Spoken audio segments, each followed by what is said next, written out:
Bentornati a nuovo appuntamento con A Voi la Linea. 890 posti di lavoro in 2 giorni di colloqui online e in presenza. Appuntamento l'11 e il 12 novembre con la Fiera del Lavoro di Alig. Protagonista del tradizionale talk show sarà Paolo Bonolis. Oggi a Udine la presentazione dell'evento.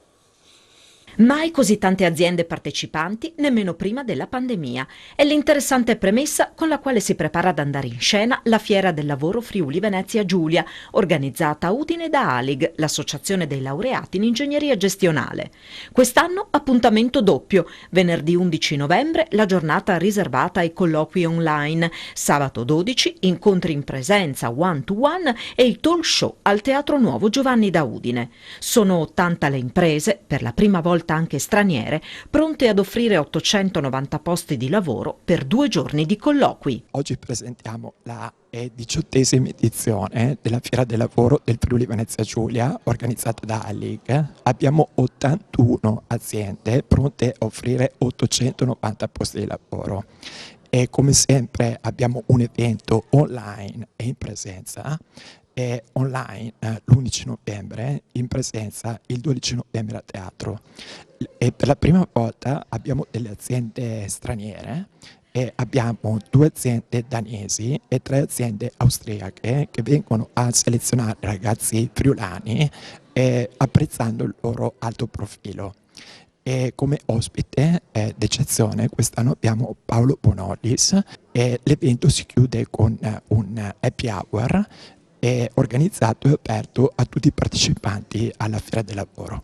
È un'opportunità grandissima che si inserisce sicuramente in quella che è l'attività importante che l'Università di Udine ha fatto e che sta facendo da 15 anni nei confronti degli studenti di questo territorio, nei confronti delle aziende di questo territorio rispetto alle loro necessità. Il dato importante è l'aumento di numero di aziende che risponde all'appello di Alig della Fiera del Lavoro. È importantissimo soprattutto perché credo che iniziative come queste siano state in questi anni quelle che hanno permesso anche ai centri per l'impiego di avere una nuova visione dei servizi del lavoro delle persone. Da iniziative come queste sono nati i nostri Recruiting Day, sono nati i nostri corsi di formazione su commessa aziendale, quindi quella garanzia di un percorso di inserimento lavorativo. Da iniziative come queste è nata la nuova visione del mercato del lavoro che vede necessariamente tutti gli attori coinvolti in maniera diretta e importante a metterci la faccia. Questo appuntamento ormai è diventato consuetudine, è molto importante anche naturalmente per l'Università di Udine, non solo perché nasce dall'idea, l'intuizione di una associazione di laureati.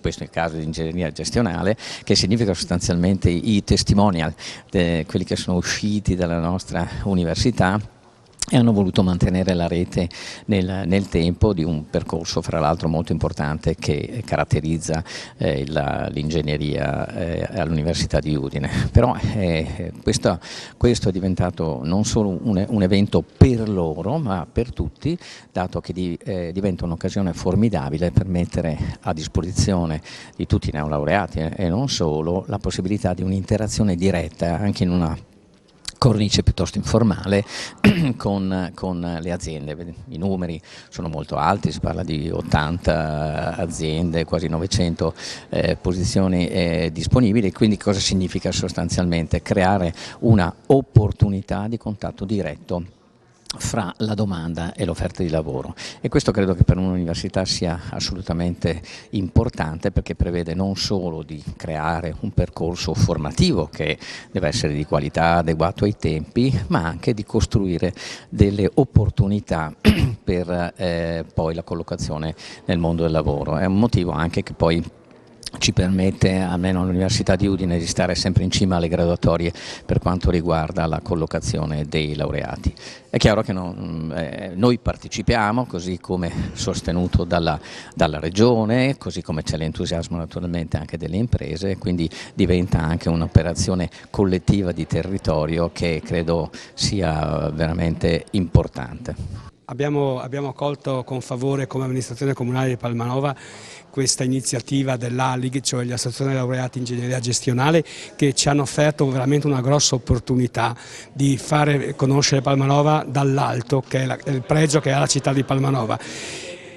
L'associazione ha deciso di dare come premio a chi sarà premiato il volo gratuito in elicottero. Di noi siamo veramente onorati di questo e veramente credo che sarà un bello spettacolo sia per chi sarà sull'elicottero ma anche per chi riuscirà a vedere il volo.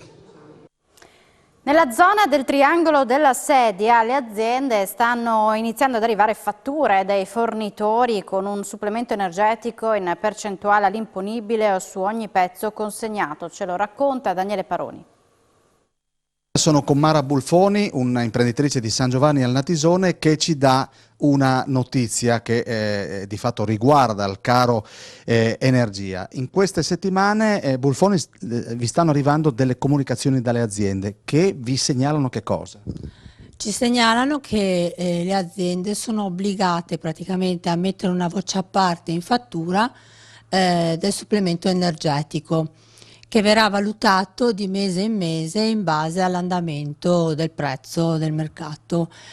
Sicuramente non sarà facile dover accettare questo tipo di rincaro, considerando il momento generale che stiamo vivendo, ma riteniamo sia comunque una cosa trasparente, in quanto è un costo che viene puramente evidenziato con la sua percentuale. Questo non andrà quindi ad impattare, si spera un domani, se le cose ritornano a ritornare nella norma, a rientrare. Senta, in alcuni casi viene segnalato un tot a pezzo prodotto, in altri casi una percentuale. Allora, nelle aziende più strutturate c'è la percentuale e nelle aziende diciamo un attimino più locali hanno stimato un costo a pezzo che viene praticamente applicato sulle quantità dei prodotti. Queste comunicazioni sono iniziate ad arrivare quando? Intorno a metà settembre, tramite mail, tramite un avviso semplice via mail, ecco. Per voi questo è un atto di trasparenza? Sì, è di trasparenza perché riteniamo che ci verrà applicato in questo momento particolare, si spera che se le cose poi ritornano alla normalità verrà tolto e quindi anche i prezzi ritorneranno alla loro normalità. Quindi sì, non verrà camuffato il prezzo, ecco, è un prezzo proprio espresso, evidenziato a parte. San Daniele del Friuli è stata eletta miglior località per il turismo enogastronomico d'Italia. Oggi la consegna del premio basato sulle recensioni degli stessi turisti. Sindaco, il fatto che colpisce di questo premio, che è un premio nazionale, perché pone San Daniele appunto al primo posto, è che è un premio che arriva dagli utenti, dagli stessi turisti. È un premio che colpisce proprio perché i turisti possono e hanno potuto verificare su questo territorio quanta bellezza, quanta qualità ci sia. Noi facciamo tutta una serie di progetti che vanno dalla cultura all'enogastronomia, in questo caso il premio è focalizzato sull'enogastronomia, ma è per dare proprio bellezza, qualità dell'esperienza al turista, che è il nostro obiettivo primario. Quindi chi viene qui deve sentirsi bene, vedere belle cose, mangiare ottime cose, bere buon vino. Il friulano è uno dei vini, anzi sono i vini migliori, soprattutto per i bianchi che abbiamo qui in Italia, e quindi ecco, questo è il nostro compito, la nostra missione. Ecco, i numeri del turismo di San Daniele sono un importantissimo viatico da qui al futuro. Sì, abbiamo visto che dopo il Covid c'è stata una forte impennata delle presenze, soprattutto di chi magari nel passato, preso dalla frenesia del periodo pre-Covid, snobbava la qualità che era magari vicino, proprio perché non aveva quell'attenzione. Oggi siamo riusciti anche con messaggi chiari, facendo sistema con la Regione, con la comunità culinaria, con Promoturismo, col Comune San Daniele, col Consorzio del Prosciutto, a portare fuori messaggi chiari, messaggi che invogliano le persone a venire qui e poi anche a testimoniare che effettivamente quello che viene reclamato e promosso ha una qualità e un riscontro puntuale sul territorio. Quindi turismo di quantità ma anche di qualità. Io direi soprattutto di qualità, la qualità porta quantità, noi vogliamo dare delle risposte di qualità proprio perché questo porterà sicuramente quantità. Il passaparola poi è il migliore delle promozioni che possiamo avere, quindi queste testimonianze di qualità riscontrata la fanno da padrone e ci danno una mano. Assessore, lei l'ha chiamata sindrome di Calimero, una cosa che per fortuna il Friuli Venezia Giulia ha superato e questo premio ne è un'altra testimonianza. Perché non ha più, insomma adesso abbiamo degli obiettivi che sono molto importanti, stiamo ricevendo una serie di riconoscimenti a livello nazionale, non solo, anche internazionale, tale per cui insomma si possa ambire a delle posizioni di testa in quel campionato di competizione tra le regioni d'Italia ai fini dell'attrattività turistica. L'ha dimostrato Demoscopica, Airbnb ci ha scelto come regione per le proprie progettualità, riceviamo questo premio e il Comune di San Daniele riceve questo premio per quanto riguarda l'enogastronomia. Insomma stiamo cominciando a raccogliere i frutti di un lavoro che abbiamo iniziato 4 anni oramai e mezzo fa, che continueremo a portare avanti con tenacia e convinzione. È il successo del fare rete questo? È il successo del fare rete, è il successo delle professionalità che abbiamo in questa regione, è il successo delle eccellenze enogastronomiche, paesaggistiche, culturali, storiche, ambientali che la nostra regione ha. Un successo molto importante questo per San Daniele perché arriva dagli stessi turisti che la visitano quotidianamente, un successo molto importante per tutto il reparto collinare. Esattamente, un successo per il paese che è il fiore all'occhiello della comunità collinare, ma un successo per la comunità collinare perché questo paese è rete nella comunità collinare e quindi noi da 55 anni facciamo servizi, facciamo attività in comune e il fatto che San Daniele abbia vinto un premio è un po' come l'abbia vinto la comunità collinare, anche perché sicuramente la comunità collinare mette a disposizione per il comune di San Daniele, che ha le sue strutture, le sue attività e si è comportato molto bene dal punto di vista anche amministrativo, ma la comunità collinare ha le sue strutture che mette a supporto di San Daniele e degli altri territori e di tal che un po' questo premio ce lo sentiamo anche nostro. Ecco, e la comunità collinare sta vivendo un risveglio turistico veramente trainata da San Daniele, ma non solo. Non solo, trainata da una bellezza territoriale non da poco, da un ambiente molto bello, da un gradimento da parte dei turisti lenti, dei cicloturisti e dei turisti a piedi di questo genere di turismo che sta trovando nel territorio della comunità collinare un bellissimo punto di ritrovo, un bellissimo punto di interesse, dalla storia, dalla cultura e non ultimo dall'enogastronomia rappresentata, ma non solo, dal prosciutto di San Daniele. Ci sono anche altre realtà culinarie, certo il prosciutto di San Daniele è ciò che in qualche maniera è più conosciuto e fa da traino. Piccola pausa per la pubblicità, ci vediamo tra poco, da voi la linea.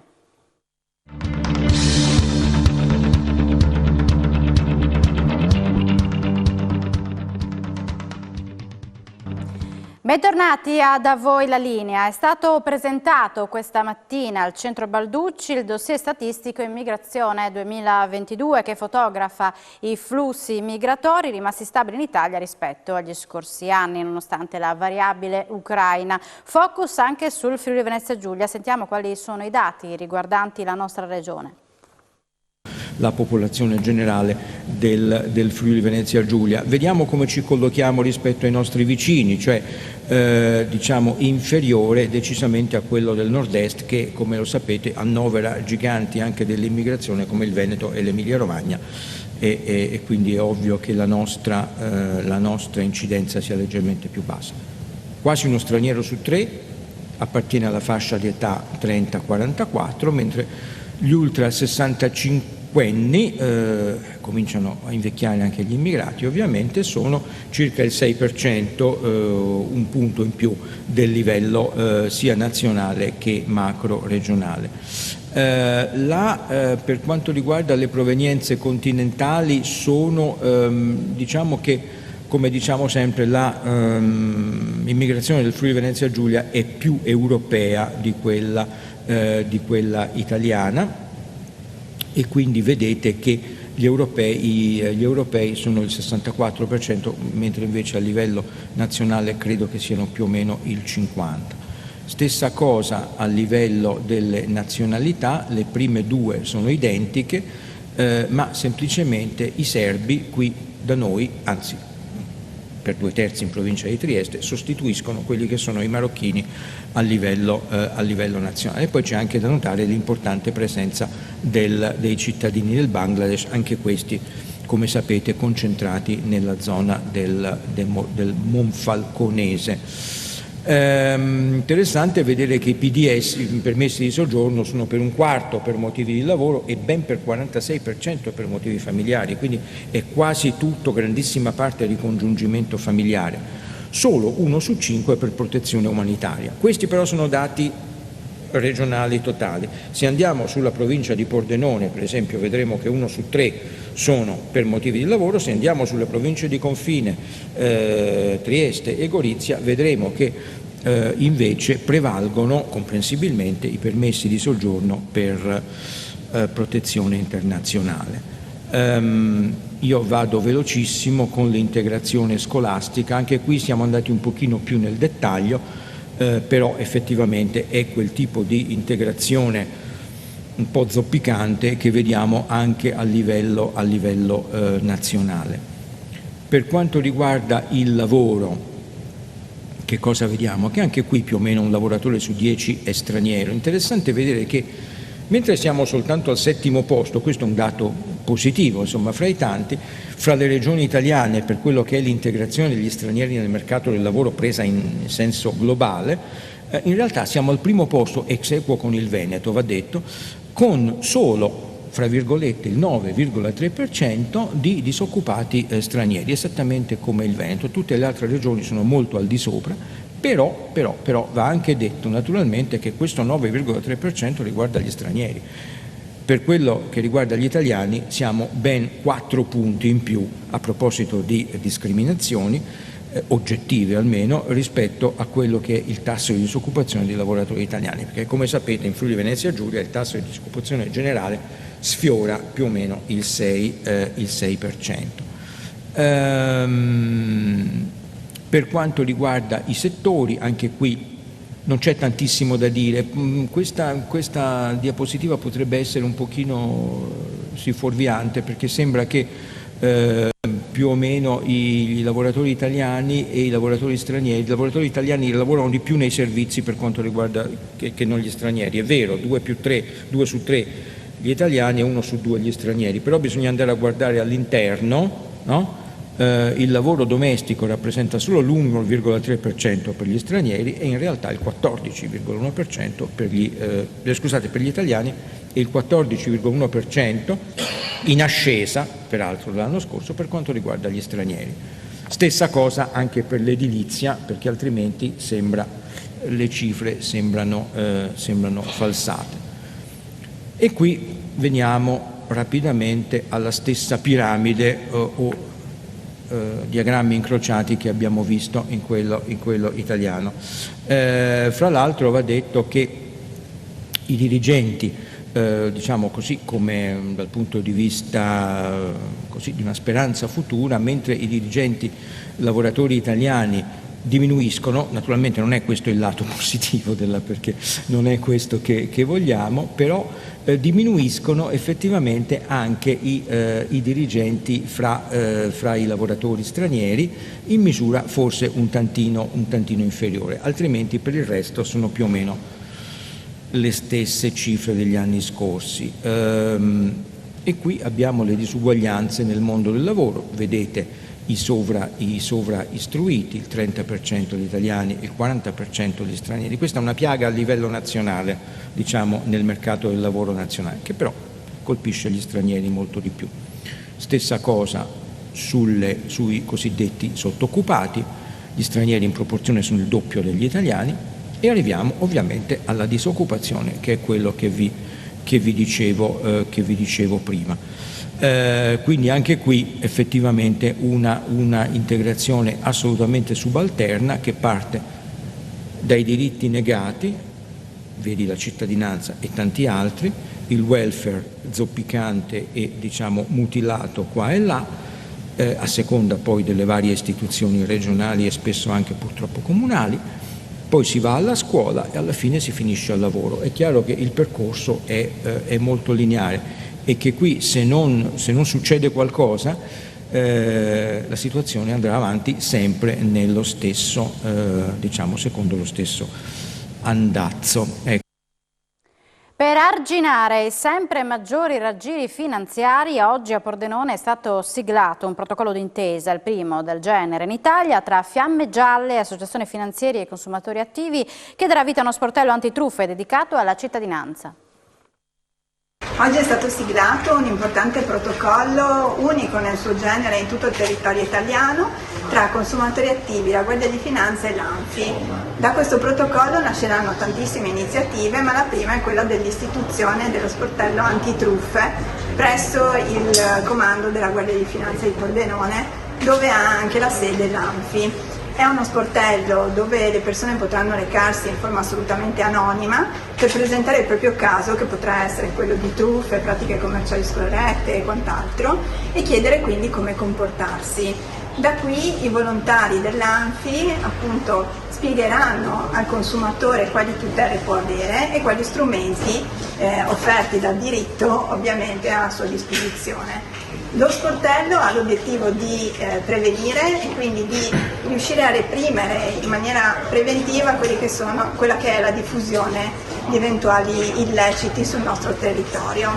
Da qui probabilmente nasceranno anche a breve delle iniziative di formazione e informazione nei confronti della popolazione, anche in coordinazione con la Regione, con il Comune, con l'Università. Quindi un lungo percorso che ci vedrà impegnati per tantissimo tempo. Grazie a questa iniziativa avremo la possibilità, uno, di mettere a disposizione della collettività l'enorme bagaglio professionale maturato dai nostri finanzieri in congedo e soprattutto con una collaborazione attiva con l'Associazione Consumatori Attivi Friuli Venezia Giulia, riuscire a intercettare i fenomeni fraudolenti prima ancora che questi arrivino ad una fase patologica in cui anche la stessa indagine di polizia giudiziaria null'altro può che constatare che i buoi sono usciti dal recinto. Abbiamo tutto l'interesse a poter sviluppare delle attività di analisi per quelli che sono i fenomeni che si affacceranno sul mercato, perché inevitabilmente i nuovi truffatori sviluppano costantemente nuove idee per cercare di essere un passo avanti alle forze dell'ordine, e noi, riuscendo ad avere per primi informazioni su quali sono i nuovi scenari, riusciremo così, con un'approfondita analisi del contesto, a sviluppare per tempo indagini che spero mirino a recuperare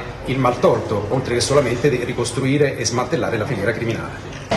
L'amministrazione regionale è ovviamente grata per questa iniziativa, che non è un'iniziativa scontata ma di grande sensibilità e anche di attaccamento alla propria comunità, e quindi il fatto che ci siano volontari che garantiranno lo sportello in piena riservatezza e anonimato è sicuramente un messaggio forte che questo territorio pordenonese vuole dare a tutta la regione, ma oggi ho già ottenuto la garanzia da parte del colonnello e della Presidente Puschiasis della volontà di estendere questo sportello a tutto il territorio regionale. Non mancherà il sostegno anche finanziario dell'iniziativa da parte dell'amministrazione, cui ovviamente porterò a conoscenza nella prossima seduta di giunta il merito, e anche ovviamente valuteremo tutte le programmazioni da svolgere. Siamo in chiusura, ma l'informazione ritornerà in diretta alle 16:30. Grazie per l'attenzione, buon pomeriggio.